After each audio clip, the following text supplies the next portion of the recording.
Сол жағдайдан соң ертерек үйленеміз бе деп ойладық.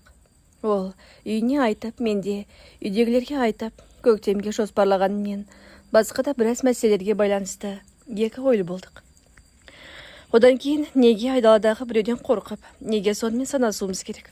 Ол ешкім емес. Біздің жоспарымызды өзгертетіндей деген ойда болдық. Сосын бір сенімділік болды. Осымен менде ақысы қалмаған шығар. Бәрі осымен бітті ғой. Енді менімен басқа бұндай қайталанбайды деген. Бір күні бір алыстау ағайынымыз Роша деген ауруханада жатқан екен. Соған анам екеуміз барып келе жатқанбыз. Рошаның аялдамасына қарама-қарсы дәріханаға мама өзі тез кіріп шығатын болды. Сыртта тротуарда күтіп тұрғанмын ғой. Мама кірді аптекаға.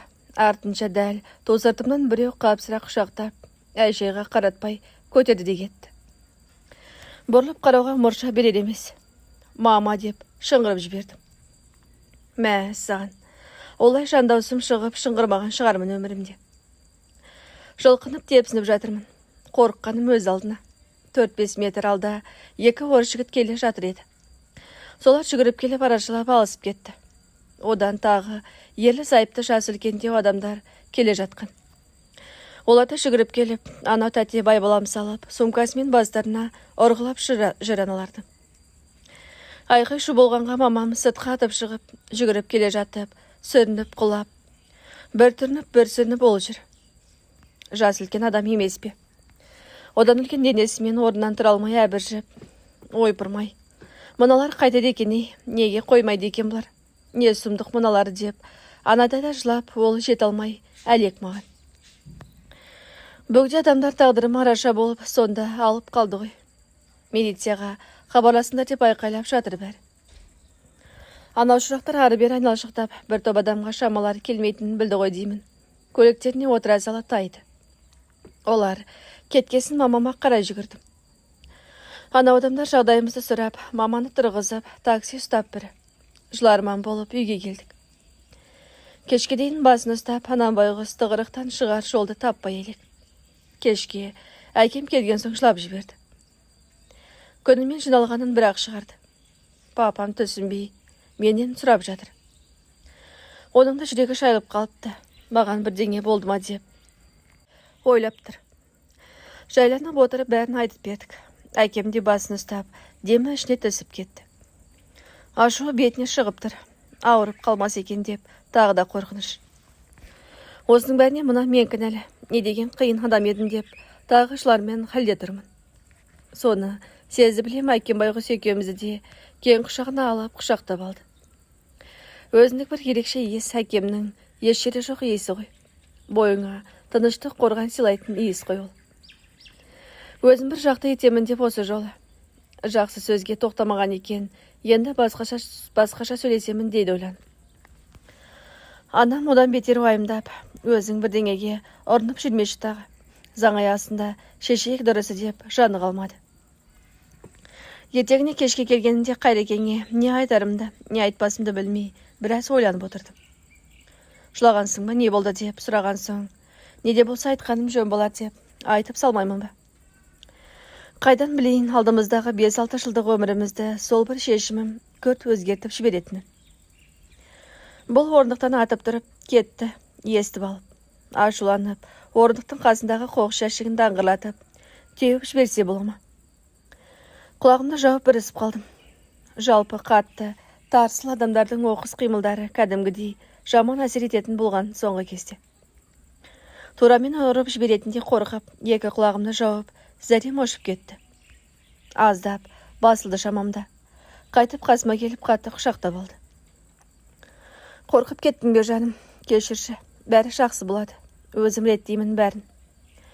Енді өзінен көрсін, сен уайымдама деп, ермен тез сүйді де, атып тұрып ауланың сырт жағында тұрған көлігіне асығыс кетіп бара жатты. Енді қайттым, бұл бір сұмдықтыққа ұрынбаса екен деп тілеп, аңтарлы мен қалдым. Ертеңіне күні жұмыста көрінбейді өзі, кешкеде хабарласпайды. Кешкісін ағам біртүрлі болып отырды астың үстінде. Дастархан жинап жүрсем қайта келіп оңашалап, Қайрат хабарласты ма бүгін деді. Жоқ. Соған мен де уайымдап тұрмын. Неге сұрадың, жай ма деп едім. Жай деп кетіп бара жатыр. Тоқтатып алып, айтшы, бірдеңе білесің ғой. Бекерге уайымдап тұрған жоқсың ғой деп, жолын бөгеп жатырмын. Ештеңе, қойшы, осы, бірдеңе сұрасаң осы сенікі деп қашып бара жатыр еді. Папаға айтам, айтпесе деп еске тұрып алдым. Кішкентай күнімізде де солай етуші едім. Жаным бауырымнан сал, аман болсыншы. Әлі күнге дейін әпке қарындастарының жоғын түгелдеп, сойылын соғып жанымызға жалау болып жүреді. Пака ешкімге айтпа, негізі бәрі дұрыс болу керек. Дегенмен, кішкене уайымдап тұрмын деп айтып жатыр десіз. Құлағым шыңылдап кетті. Бұлардың істегенін естіп алып, есім шығып кете жаздады. Әлгіге бұдан алдында кездесіп сөйлескен екен. Аға мен Қайрат, сосын бұның жолдастары бар, бәрі барып, аздап қорқытып дегендей қайтқан екен. Вроде түсінгендей болған дейді. Дегенмен істеген анау тағы кеше ағама жолығыпты. Екеуінің де жора жолдастары бар, тағы бәрі әлгіні үйінен тауып алып, промзона жаққа апарған ғой. Арасында біреуінің әкесінің бос тұрған помещенесіне апарып ұрған. Негізі жабылған жоқпыз дейді. Тек Қайрат пен ағам ғана ұрыпты, бірақ басқалар сол жерде тұрған үшін кінәлі болды. Есінен танып қалғанда өздері ауруханаға апарған тағы, тастап кетпей. Ауруханада бірден 102-ге хабарласпай ма бұндай жағдайда. Содан басталды дейді. Бұл ағама тез кетіңдер, бәрін алып, ешкім болмаған болсын. Нең қалам. Бір өзім болдым деймін депті. Болмайды деген едім, қоймады. Одан ол сатилаты жақсы біледі. Групповой ауыр болады жазасы. Одан да бір адам болса жеңілдейді деп тұрып алды. Сонымен ненің дұрыс, ненің бұрыс екенін түсінбей қасымдағылар кетейік онда деп кеткесін кеттім. Оны тастап деп тұр ғой. Содан бері хабарын біле алмай жүрмін дейді. Бүгін жұмысқа да келмеді дедім шошып. Папаға айтаяқта десем ағам шошып кетті. Қоя тұр, мүмкін шешілер деп. Ертеңіне жұмыста түске дейін оттың үстінде жүргендей болдым. Не істеп, не қойғанды білмеймін. Қолыма алған заттарым түсіп кете береді қайта-қайта. Түскі слеске таяу хатшығыз келіп, бастық шақырып жатқан айтты. Ішім бір түрлі сұмдықты сезді. Бардым. Кірсем Қайраттың әкесі отыр. Екеуінің де қабағы түйіліп кеткен. Осы қыздың дауы бітпей қойды дегендей жаман қарады бастығым. Отырыңыз дейді, орындықты нұсқап. Не болып жатыр, бір білгенің болса айт. Қайрат полицияда. Не болып кетті өзі дейді, жүзімен үңіліп. Әкесі сұрап кетті. Сөзінде бір зіл бар. Оны естіп, төбемнен жай түскендей болды. Не айтарымды, не айтпасымды білмеймін. Айтып, зияным тиеме әлде, айтпай зияным тиеме, төсіне алар емеспін. Түрім бозарып кеткені төсініп қойды. Бәрі-бір өмір көрген адамдар емес пе? Айта ғой бәрін дейді, бастығым ақырын ғана. Одан Қайрекеңнің әкесі көзімен ұрып жіберелдей болып бара жатыр. Үйіме келбей жатып, тыныштығымызды бұзды деп жаман көріп отырған анық. Анадай тығырықтан кімге ақтарлы айтамын шімдегіні. Бірден ағам ойыма келді. Бірақ қазір оның жұмыс орнына қоңырау шалуды сұрасам, оның да қатысы барын біліп қояды. Одан да әкеме хабарласайын. Нендей бәле болса да, бәрден әкем алып шығады мені деп, папама қоңырау соғайыншы деп сұрадым. Ұялы телефон жоқ ол кезде. Кабинетінен, не үйінен ұстай алмай қалсаң, керек адамыңды оңайлықпен таппайсың. Жұмыс орнында болса екен деп тілеп хабарласып жатырмын. Кафедрасына хабарлассам, лекцияда екен. Кім екенімді хабарласқанымда содан соң хабарласуын өтініп тұтқаны қойдым. Әкемнен қоңырау келгенше үстелде емес, жіптің өзінде тұрғандай, құлап кететіндей халде отырмын. Бір кезде таныштықта бұза бастықтың телефоны шырылдап кетті. Алып, сөйлесіп жатыр. Папамның атын айтып амандасқанда, дедім ғой. Маған берді. Ала салып, папа деп бала күндегідей жылап кетсем болады ма? Ол шошып кетті. Не болды деп, даусы жаман шықты. Келіңізші, менің жұмыс жағыма деп қана айттым. Басқа нәрсенің барлығын тек өзіне ғана айтпақшымын. Қазір барам ботам. Тек сен жылама, не болса да сен қорықпа, жарай ма деп. Кішкентай баланы жұбатқандай жұбатып, әбігер болып жатыр. Сыртқа шығып мекеменің алдындағы орындықта отырмын күтіп. Кабинетте күтсек, бәрінің көзінше айтуым керек болады. Бір кезде папам келді. Көлігінен түсер түспес жүгіріп бардым қасына. Ішке кіреміз бе дейді жоғарғы қабатқа қарап. Жоға, осында сөйлесек деп, сол жердегі орындыққа сүйрелеп әкеле жатырмын ғой. Кішкентай күнімде тура сөйтуші едім. Балабақшаға апара жатса жолда мектептің стадионына сүйрелейтінбіз, ойнайық деп. Жұмысынан кешігіп жатады, Құдай біледі. Сонда да бізге көңіл бөліп, азырақ болса да ойнатып, кейде бізбен ойнаймын деп өз-түн бұлғапталатын. Болды енді. Ертең тағы келеміз, енді садикке марш деп алып кететін. Сонымен ең сенімді адамын ғой деп бәрін жайып салдым. Асығыс үстігіс айтып жоғарыға көзім тізіп кетті. Бастық пен әкесі терезеден қарап тұр екен. Тоқтап қалыппын, қорыққаным сонша. Папам да қарады да, айта бер деп маған қарады. Қарап тұрсаң осы қылығы ұсақ-түйек сияқты ғой, дегенмен әкенің қолдауын қорған екенін сезінсе, бала қорықпай, қаймықпай ойын айта алады екен ғой. Қорқыныш сезімінен баланы шығаралу дер уақытында сезе білу керек екенде. Сол бір мезеттер қазір өз балаларының тәрбиесіне үлкен тәжірибе екен ғой қарасам. Айтайын дегенім баланың жан дүниесіне үңіле білу керек. Уақытында кез келген мәселесіне көмекке жете білу керек. Тіпті бетіне шыққан безеу болса да. Содан папам қазір жиналып көлікте отыра тұр. Жұмысыңнан өзім сұрай салармын деп, өзі ішке кіріп кетті. Сол кіргеннен әлі жоқ. Бір сағаттарда шықты. Мені үйге тастады да тағы кетті. Бір апта жұмысқа бармай-ақ қой. Үйде бол дегеннен басқа ештеңе айтпады. Ал хабар жоқ. Не болып жатыр? Ешкім ештеңе айтпайды маған. Бәрі жақсы болды деп қояды. Бірақ қайдам о? Ағам ғой мүлдем қашқақтап жүр. Сұрақтың астына алатынымды біледі де. Күніне бір рет көріп тұратын адамның аяқ асты жоқ болып кетсе, миың түсінгенмен жүрегін қоймай істейді екен. Бірақ оны ешкімге білдірмеуге тырысатынмын. Ұят сияқты. Бір айдай ма уақыт өткесін бір күні маған сотқа шақыру келді. Менде шок, сосын барып түсіндірді папам.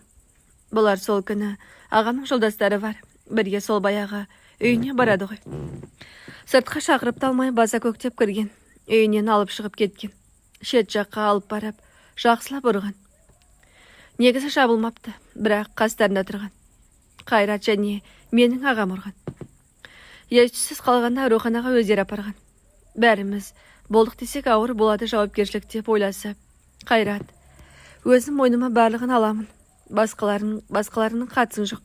Қазір тез кетіңдер деп достарын қайтарып жіберіп, бәрін өз мойнына аламын деп шешіпті. Үйіндегілердің көрсетілімдері бар. Жалпы групповой іс болып тіркеледі басында. Соңында жеке производствоға шығарып, амалдап, басқаларды ажыратты қылып, бірақ ауыр дене жарақатын салды деген баппен тағы біраз нәрселерді ойдан қосып арызданады. Кеу жігіт. Сауығып кетеді анау, тергеу бітпей жатып. Бірақ кешірім бермейді тағы. Сондағысы менің жігітімнен осылай құтылуы болған ғой. Содан соң маған береді қыздарын деп ойлаған.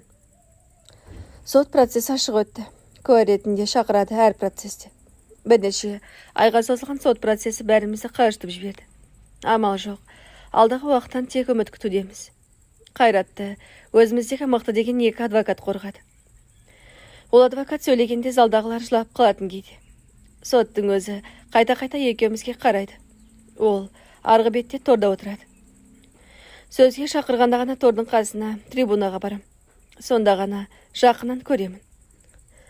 Қанша бар жағдайда да тұрса да білдірмей жымиып қояды. Қысқасы, сот бітті, прокурор 5 жыл сұрады. Әлгінің алып қашу әрекетін тек сөз жүзінде қалды. Дәлелдей алмадық. Себебі дер кезінде арызданбағанбыз сол мәселеде. Дегенмен сот бұл даудың басы неден шыққанын түсініп отыр. Қағаз жүзінде дәлелдей алмасақ та сот сенді меніңше. Жазаны жеңілдетіп, 3,5 жылды арқалап кете барды. Бұның пропискасы Алматыда болғанға ма, әйтеуір біраз уақыттан соң Алматыға этапировать етіп жіберді. Бірнеше ай карантин дегені болады екен. Сол уақытқа дейін ешкімді свиданкаға кіргізбейді екен. Одан сонысын күттік. Ұзын қысқасы жарты жыл шамасы оны көрмедім. Астана енді көркейе бастап жатқан уақыт еді ғой. Мен әкем сонда жұмысқа орналастырды. Апарып жайғастырып кетті. Онсызды жабырқаған жаным бар еді.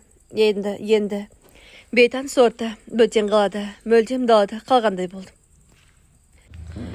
Бастапқыда анамда қиналады ғой. Қызым онсызда қиналып жүр. Онда жалғыз өзі болса қалай болар екен? Бөтен жер, суық мекен. Ауыстырмай-ақ қойшы, одан да жұмыстан шыға салсын. Үйде отырсыншы деп. Жоқ, торғайдан қорқып тар екпейтін егінші құсамай отыр. Тәйтар. Бір есалаңнан қорқып қамалып, үйде отырады ма? Болашағын мамандығын олай құрдымға тастай салама. Үйренеді. Қайта бұл на польза оған деп әкем, анам жыласа да, жаны ашса да көніп, шығарып салды. Анам байғұс ай сайын жұмыстан сұранып келіп кетеді ғой. Жаның, жәннатта шалқысыншы. Не керек? Қайраттың тәртібі жақсы болған үшін 2 жылдан соң бостандыққа шықты. Сол аралықта мен Астанадан сүйіктіме Алматыға барып келіп жүрдім. 2 жыл күттім. Бөтен қалада жүру оңайлыққа соқпаса да шыдадым. 2 жылдан соң Қайраттың бостандыққа шығып, мен де Астананы артқа тастап, шымқалама келдім. 1 ай болмай үйлендік. Құда түсі бір ғап жырғап, атанам ұзатып салды. 2 жақта да тойымыз керемет өтті. Қаладағы мен деген тойханада тойымыз болды. Шалқып, бақыттан басым айналып төрде тұрдық. Жолдасыма қарап қоям. Менде не деген арман бар. Манадай жігітке жар болдым. Сүйемін оны. Қызметім де бар. Өз ретімен ол жүріп жатыр. Тіреп тұрған төркінім бар. Беделді отбасыға келін болып жатырмын. Көз тартар жігіттің сұлтаны жолдасым болды. Қысқасы менің түсінігімде бұрымды дұрыс өрсең, ол қисық болмай түзу шығады. Бұрым қисық шықса, бір өрімі қате болғаны деген ой болатын. Дұрыс жолдан таймадым, үздік болдым. Барлығын өз уақытында дұрыс атқардым. Алып қашушылардан да құтылдық. Мен Астанада жүргенде үйленіп тыныпты. Енді неге дұрыс болмау керек деймін. Сөйтсем, тағдырдың тосын сыйы бар екен. Келіндік өмірдің өз қызығы мен шыжығы арпалысып өтіп жатты. Үй тірлігіне ебімде жоқ еді. Әпкелерім болды, жеңгем болды. Үйде өз тесегімді жинауға да ерінетімін. Одан азаннан кешке дейін жұмыста болатыным ұнамайтын енеме. Бір жағы баласына алып бергісі келген басқа варианттар да болған екен. Содан соң жолдасымның отбасында ылғи ер балдар, әйелге деген внимание тек енеме болған. Сонымен бөліскісі келмейді шамамда. Оны кейін психолог айтады ғой.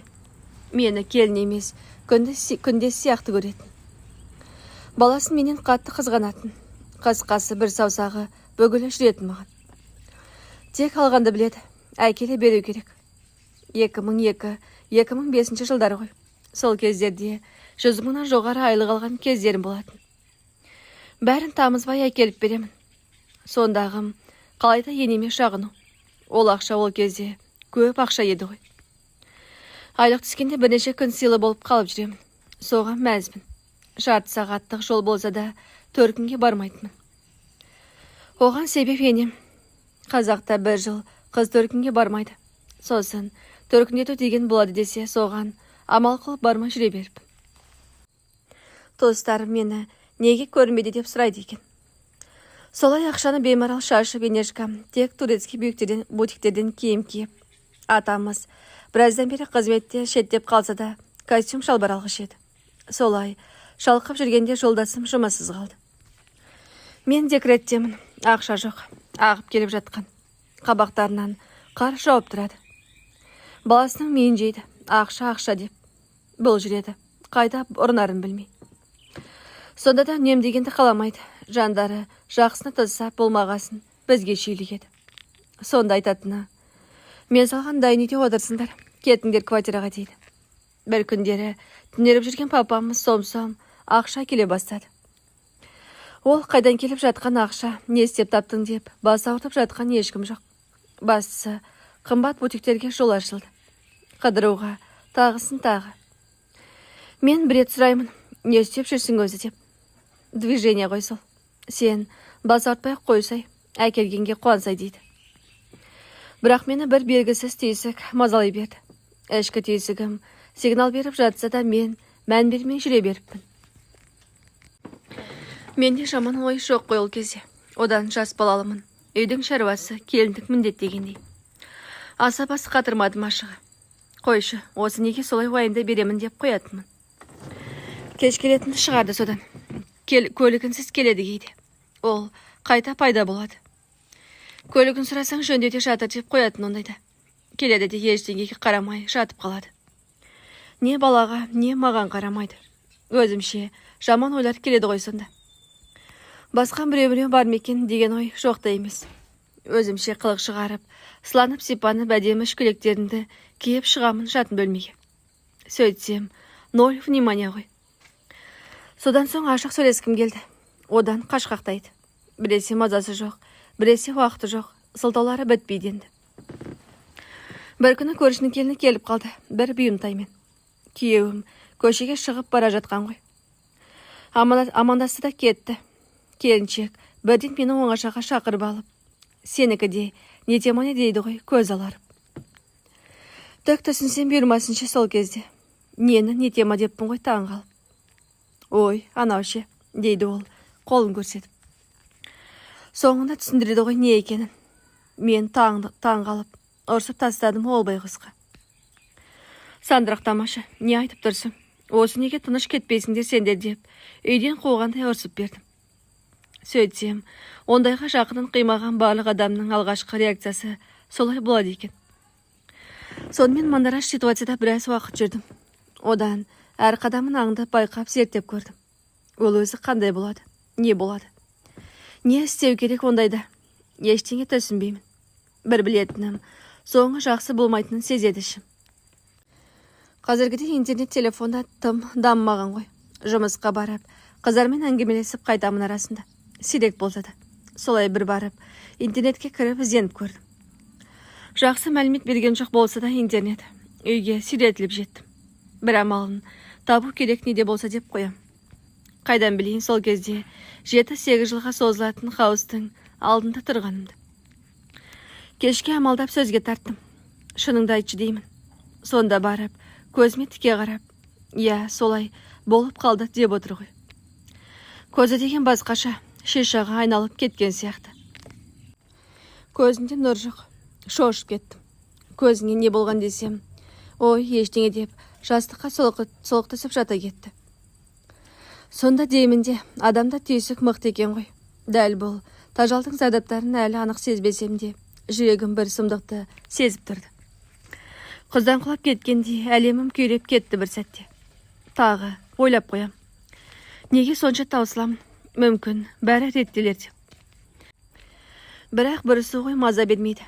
Менен көзін жасырып тайсақтап, кеш келетінде сол екен. Білдірмей жатып қалып, одан ол жағдайдағы адам жарықтан, судан қорқады екен. Кәдімгідей, судың сылдыры шоштады дейді өзі бір сөзінде. Некеде күннен күнге қоздырды. Әрі соны сатады, әрі қолданады.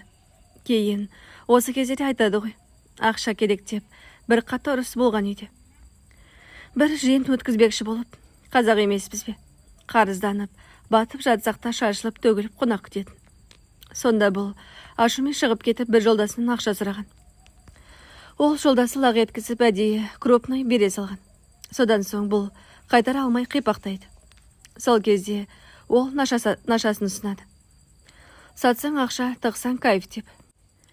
Негізі ондай наркосатушылар әдейі ақша беріп, қарыз қылып қойып, немесе ақшасы бар деген адамдарды тартады екен. Сосын оны сауын сиырға айналдырады. Көп қабатты үйдегі пәтерді саттып, қаланың сыртынан тағы бір үй алды қайдатам сол кезде. Өлкен жермен екен. Шаруашылық жасаймыз деген жоспары жаңағы.